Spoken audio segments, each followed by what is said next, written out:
Thank you so much for tuning into News 24's flagship daily podcast, The Lead, which prides itself on bringing you Mzansi's top stories in under 30 minutes, Monday to Thursday at 7 p.m. That's 4 days a week, folks. Please rate us 5 stars on Spotify and Apple and hit like, follow, and subscribe. We so appreciate you tuning in. Well, he may not be your average police sergeant, that's for sure. Fannie Nkosi, who this Tuesday appeared before a Pretoria magistrate on several criminal charges, has been revealed to be a critical cog in how organised criminals communicated with the SAPS's alleged bad apples. Then there's this intriguing tiff between EFF leader Julius Malema and Deputy Patriotic Alliance leader Karyn Kunene over claims that Malema was too close to a late taxi boss. And what about Vusimusi cat Matlala's bid to be relocated back to a Pretoria prison? Well, let our legal journalist Karyn Maughan bring you up to speed in this concise Madlanga Commission catch-up next. And it is an extraordinary situation to see prosecutions taking place at the same time as a commission is unfolding. This is the first time in South African history that this has ever happened. And Graham, the big question is, are we going to see the so-called people in orange overalls that people have been longing for so long? Later in our trending topic, Randfontein protesters want Mkhwanazi to solve their crime problem. And in Rauby's pointless Braai quiz for today, here's our question. Which iconic South African cricket stadium is undergoing a major revamp? That answer a little later. This is The Lead, and this is the South African story with your host, Graham Robenheimer. Moving to our top story today, while we're back into the swing of things at the Madlanga Commission following the long weekend recess and, well, who better to reveal all the inquiry's recent Easter eggs than none other than specialist legal journalist Karyn Maughan. She's live with us now from Central Pretoria. Karyn, another lead episode together. The fans, this is what they want, right? I love the Easter egg reference, very timeless for all our listeners. I hope everyone had a good holiday for those who celebrate. Yeah, absolutely. Look, let's quickly get this out of the way, and it's currently what the proceedings are dealing with at the moment. In the hot seat is Tshwane Metro Police Chief Yolanda Farrow. For people who don't know her, I mean, she's really been a top Metro Police official within various departments in various metros across South Africa, up to nearly 3 decades now. She was once upon a time the acting Cape Town Metro Police Chief, as well as heading up the Nelson Mandela Bay Metro. She's now currently in the capital, Tshwane. And apparently she was quite surprised before the commission today when evidence was brought that, of alleged corruption and tender collusion. What have we heard thus far? Essentially what she's been brought in, and it's very important at the outset to say that she is not an implicated witness. She was really brought in to back up the testimony that was given by Vusimusi, that very well-known person who blew the whistle on Julius Mkhwanazi's alleged criminal conduct within the Ekurhuleni Metro Police. So Farrow is talking about this 2.9 billion rand security tender windfall that emerged after this 2016 security tender that was supposed to be awarded but wasn't awarded, and eventually after a court decision is awarded to 22 companies in 2022, then has, is just keeps being extended with 3 of the companies who of the 22 who get that tender having serious question marks over their involvement with, for instance, top metro officials, and questionable ownership, which may or may not have been criminal.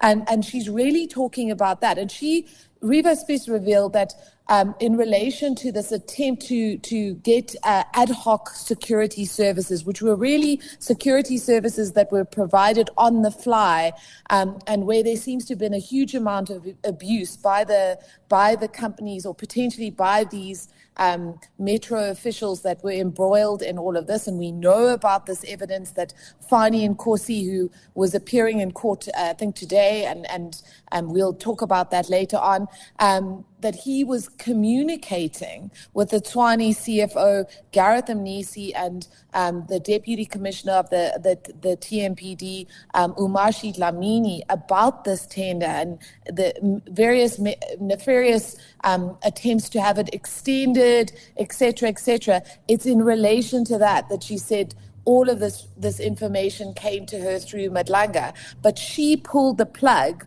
on these ad hoc payments of security as soon as she became aware of them. And that was what Revo Spis was testifying about, and which she has supported in her evidence today. Yeah, it appears, based on past media reports, that Farrow has been tough on corruption wherever she, headed up the Metro Police Department. Let's talk about Fannie Nkosi, very much the man of the hour when it comes to the headlines emanating from the Madlanga Commission. Of course, as you just alluded to, the SAPS Gauteng organised crime investigator appeared in a Pretoria court today. He's now facing charges officially on record of theft, defeating the ends of justice, as well as possession of unlicensed ammo and stun grenades, all of which found in his home safe following a raid on his Pretoria home last week. In the context of him and what we've heard before the commission thus far, of course, WhatsApp evidence, again key here, given that his phone was initially seized in a prior raid. And essentially, he's admitted, as we understand it at this point, to being a very clear linkage, this go-between, and not only between suspended Deputy National Top Cop Shadrach Sabir and Vusimusi Cat Matlala, but other members of the Big Five criminal cartel. Tell us more. He's not necessarily a senior SAPS official, and it's easy to sort of discount him because of that non-senior status, but he's a clear, pivotal person throughout all of this, is he not? What I find absolutely fascinating, Graham, is the fact that he didn't wipe his phone. He was raided in October 2025. Now, this is months after Nhlanhla Mkhwanazi gets on that podium and has this bombshell press conference. You know what's coming down the track. And we know that other people had their phones seized. There was nothing found on them, nothing incriminating whatsoever, even though Nkosi's phone now reveals that there was highly incriminating conversation going on.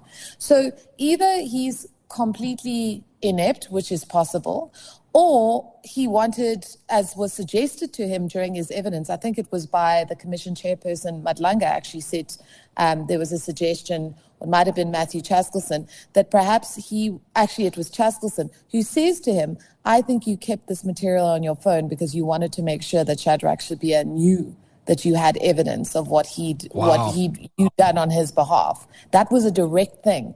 So it may have been that he thought he would end up as a witness. It may have been that he was immensely stupid, but he is a pivotal figure because he has relationships with 2 or 3 of the members of the so-called Big Five cartel, and then these very high-ranking members of the police who he appears to be communicating with on their behalf.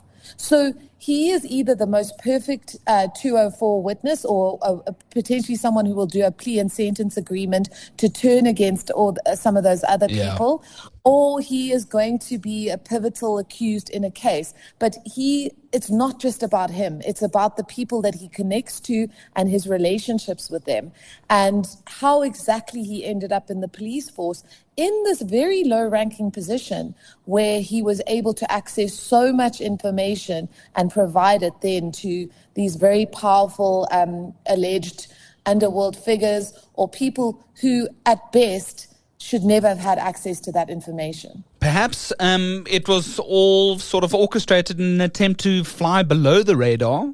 Perhaps is just something that comes to my mind. But how was he connected to the now late taxi boss and founding member of Santaco, the taxi union, Jotham or King Mswazi Msibi? A name that's come out quite a lot, emerged quite a lot throughout the testimony. We now know in context that both former minister and former SAPS General Bheki Cele, as well as EFF leader Julius Malema, had in fact attended this man's funeral. How is Nkosi connected? I understand that he sort of saw him as somewhat of a father figure. This was incredible testimony because Fannie Nkosi says, and he said that father figure thing in relation to a number of these alleged underworld figures or security heads, etc. But he says that this Jotham Mswazi basically raised him, and that up until the age of when he was in grade 11, he was staying with him. That, he would do things like obtain medication for him. He was sort of at his beck and call. And that is remarkable evidence. And I know for a fact that there is a suspicion on the part of the commission that hasn't been vocalized that he was essentially planted in the police deliberately for the purposes that he subsequently played. And I think that was the suggestion that you made in your questioning to me, and I don't think it's unjustified. Why would a taxi boss, on the version of Nkosi himself, raise this young boy up, support him, etc., and then place him in a very low-ranking position within the police? What was the basis of that? And Nkosi doesn't appear to have made any attempts to maneuver himself out of that position. But what he does do very effectively is then cultivate these relationships on his own version with these various figures, and then on his own WhatsApp evidence, provide them with information that is directly relevant to their own interests in terms of law enforcement. Yeah. There's this other name that's come up, and of course, this, dare I say, alleged rogues gallery of names is piquing a lot of people's interest, because the sun is shining bright on this dark underworld and revealing so much that it's sort of quite challenging to remain abreast of who all these people are. But one of them is this also so-called Gauteng East Rand security boss, Steve Motsumi. Yes. How does Nkosi relate to him in the allegations or the evidence that we've heard thus far?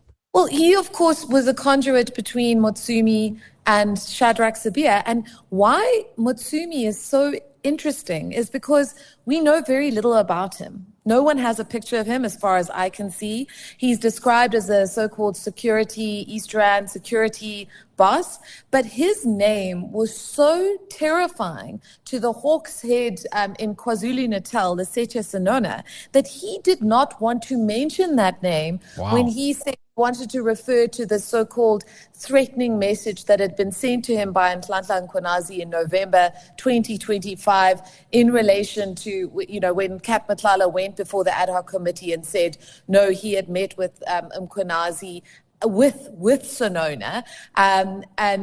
He basically, Mkhwanazi says, well, I'm going to, Shadrach Sabia and Steve Motsumi are going to hear about this, and I'm paraphrasing here, but Cap Matlala must accept that his life has now been put at risk by him mentioning this meeting. I find that so fascinating that there is this degree of terror expressed by a hawk's head in KZN that he doesn't want to use this man's name. Why is it that Steve Motsumi, who we have so little detail about, and I think that speaks, this is not a Cap Matlala living large, blue lights flashing on the Instagram, all over the place kind of figure here. Steve Motsumi is someone who, and we have to stress this, there's no record of any criminal case against him. We don't know, what alleged criminal activity, if any, he was involved in. But whatever the allegations that, have emerged against him in the commission, and there have as yet been no overt allegations of criminality, this man strikes fear and terror into the head of the Hawks in KZN. And I think that says a lot. Karyn, let's shift a little bit from Nkosi now to Julius Malema. There's been a lot of headlines recently in regards to him versus Kenny Kunene, the deputy PA leader. And enter the fray, Tsepo Molokoa is the former chef of the late taxi boss, Jotham Msibi. And this chef claims he's ready to testify that he personally has seen Malema visiting the late taxi boss and handing over gifts. Now, we also understand on the other side of all of this is Kenny Kunene, and he went on this podcast and claimed all of this based on what the chef is willing to testify to, and this elicited some legal action from Malema. Where do we stand in this mess at the moment? And is Malema willing to break his silence at this point? Well, the fascinating thing was that this whole issue came to light because Malema launched urgent legal action against Kenny Kunene for defamation, which is highly unusual, over this podcast that was done with Mac G.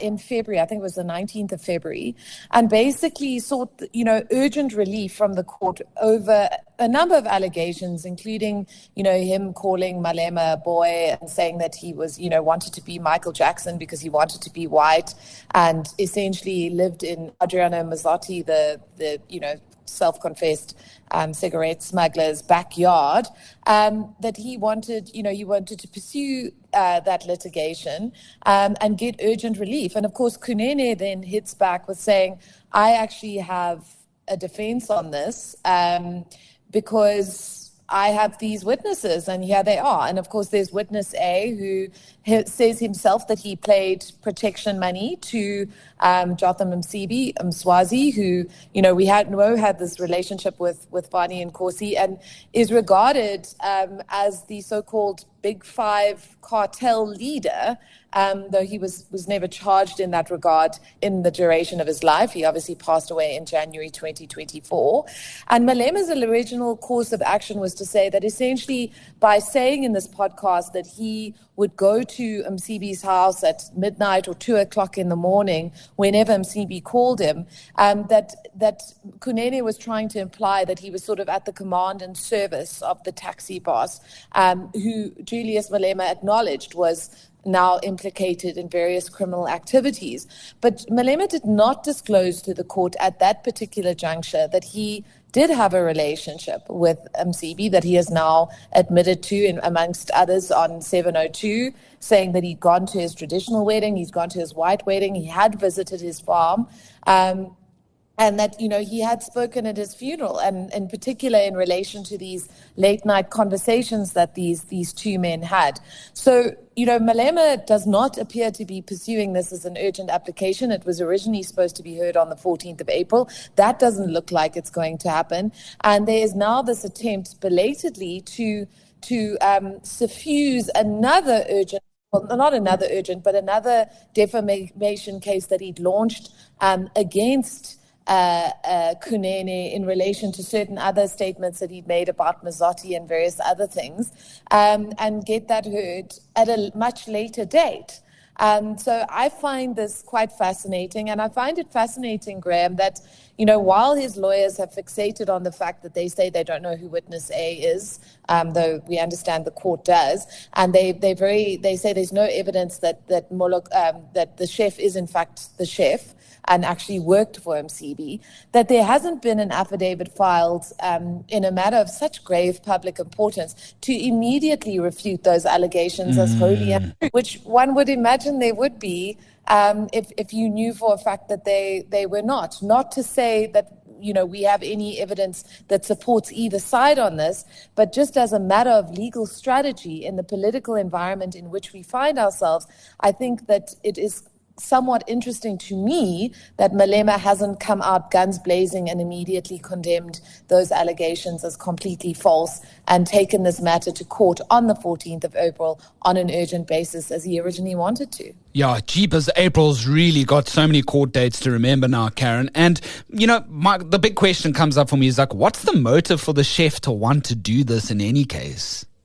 Do we know that? Well, we know that there's massive bad blood between Kenny Kunene and Julius Malema, but to go under oath and to make statements like that and to use your own name and to identify yourself in circumstances where witness A has gone under oath and said, look, I'm prepared to testify in a courtroom with the judge, but I don't want to be named because I not only fear the kind of people that my evidence may implicate, because, this is an allegedly dangerous cartel, but also because of the EFF supporters. I fear that, that there's real danger from them as well. And certainly the kind of, I have to be honest, the kind of vitriol that I've faced in reporting on this matter, which is a matter that is in court, is certainly indicative of some level of the kind of, in some small way, the kind of intense reaction that any criticism of Julius Malema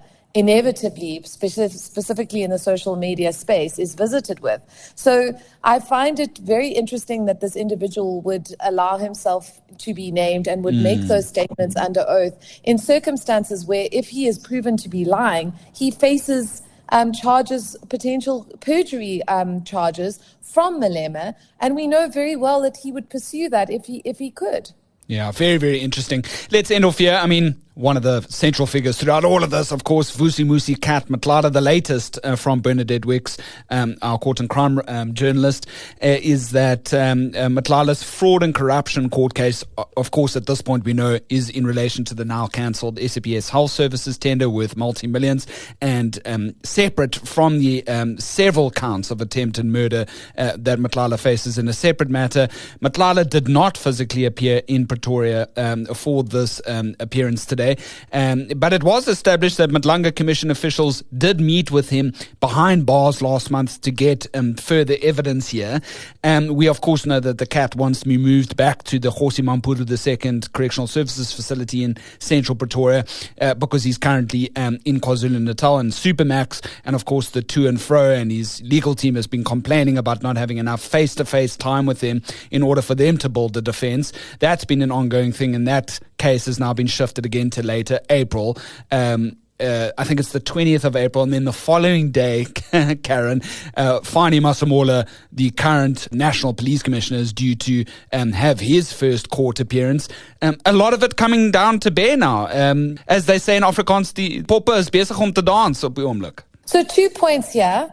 Matlala has nothing to lose, so he's going to be trying to make a deal. And he may be providing the Madlanga Commission with evidence, but everything's out in the open. All those text messages. So, it's really about, does he attempt to maneuver some kind of plea and sentence agreement with the state in order to turn state witness against, amongst others, potentially Shadrach Sabir or other officials? Because he has nothing to lose. And I think it's going to be fascinating. And I think the same can be said of Fannie Nkosi. But in both of the instances, I don't think the state will ever accept them turning into so-called 204 witnesses and getting immunity from prosecution in exchange for honest evidence. I think they're going to have to do jail time, but, potentially in reduced ways to justify, any kind of agreement with them. But, the popa are dancing, but it's going to be about which pop can do a deal, because they are in real trouble here, and they have every motivation to turn on the people that they were serving as alleged conduits for. And, that's what's going to be interesting, is who does the deal first. Yeah, let's quickly end here, Karyn, and perhaps, you will get the cohort of newsies at this point who will come out, labeling all of this like, when are we going to see accountability? I'm tired of the daily headlines. When is the Madlanga Commission finishing? And, when are the heads finally going to roll? We know that the commission's due to run until August. Do we know of any big names that still have to return within the coming weeks now that a large chunk of the April holiday period is behind us? Well, Brown Makhotsi's alleged crime intelligence handler has to come and testify in the next few days. And I mean, that is a show for which we could not sell enough tickets. I mean, that's going to be absolutely fascinating. Shadrach Sabir has to return, particularly in light of Nkosi's denial of a number of his denials. And of course, Senzo Nkunu, the police minister, and of course, Julius Malema, our favorite EMPD blue lights, so-called blue lights blesser for Matlala. He also has to return. And then we go back to the people who made the original allegations, and that includes Mkhwanazi. I don't know at this stage whether Masemola will return to give evidence, given his current situation in regard to that contract, over which he faced a lot of questioning, and he also faced a lot of questioning over, saying that he knew that the decision to disband the political task team was wrong, but he went along with it anyway because he was hoping to do it slowly. So, those are the big witnesses that we have to wait for. But, the commission is trundling along, and it is an extraordinary situation to see prosecutions taking place at the same time as a commission is unfolding. This is the first time in South African history that this has ever happened. And Graham, the big question is, are we going to see the so-called people in orange overalls that people have been longing for so long? Yeah, absolutely. Karyn, thank you so much. A very succinct summary of everything thus far, swirling around the Madlanga Commission as we know it. And if you enjoyed the discussion, drop us a comment below. We'd love to hear from you. Karyn, we'll chat again soon. Good luck. Thanks, Graham.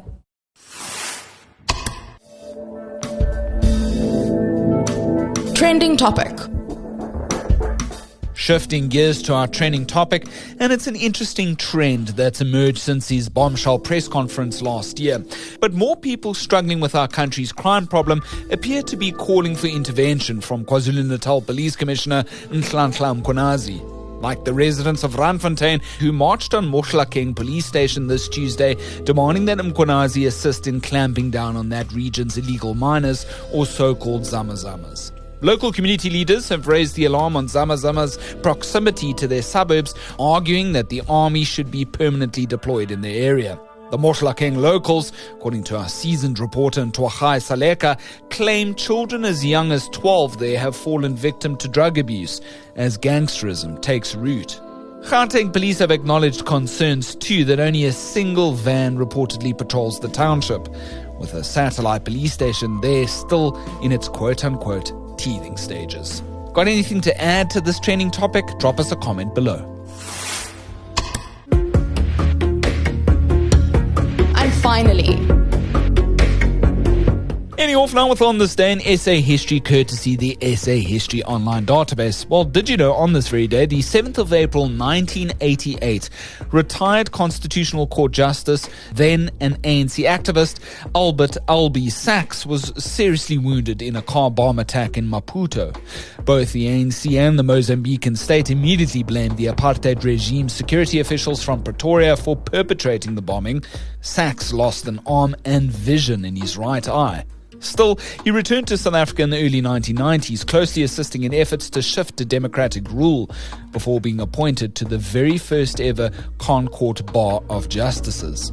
Today, a 91-year-old freedom fighter with no fewer than 10 books penned in his name, Albie Sachs remains a true South African legend of note. In our question on Rauby's Pointless Braai quiz for today, which iconic South African cricket stadium is undergoing a major revamp? Well, that's Newlands. The financially troubled Western Province Cricket Association is partnering with sport marketers Mega Pro now to find a suitable new naming rights sponsor for Newlands and its home team, with extensive stadium ground upgrades currently happening. That's all according to News24 Sport, ahead of South Africa's co-hosting of the One Day World Cup later in 2027. Now, fun fact, of course, Zimbabwe and Namibia will also assist in hosting some of the games of that World Cup. I didn't know this, but Namibia actually commissioned its very first national cricketing grounds as late as October last year. Well, if this was your answer all along, congratulations. You scored the priceless prize of being the most informed person around the Braai place. Well, I'll see you there. Got something to tell us? Drop a mail, thelead@24.com, or simply leave a comment below. With about 1.3 million listens and counting, The Lead is News24's flagship daily podcast, and we've got some exciting narrative projects too in store for you, so stay tuned. Also, please note that each show is quality checked by a senior member and or editor of News24, and we generally subscribe to the rules set out by the Press Ombudsman as well as the Broadcasting Complaints Commission of this country. Thanks so much for tuning in. I hope you learned something today, just like I do in researching these topics every single day. My name's Graham Rauby, and so long as there's trusted news first, we'll have The Lead.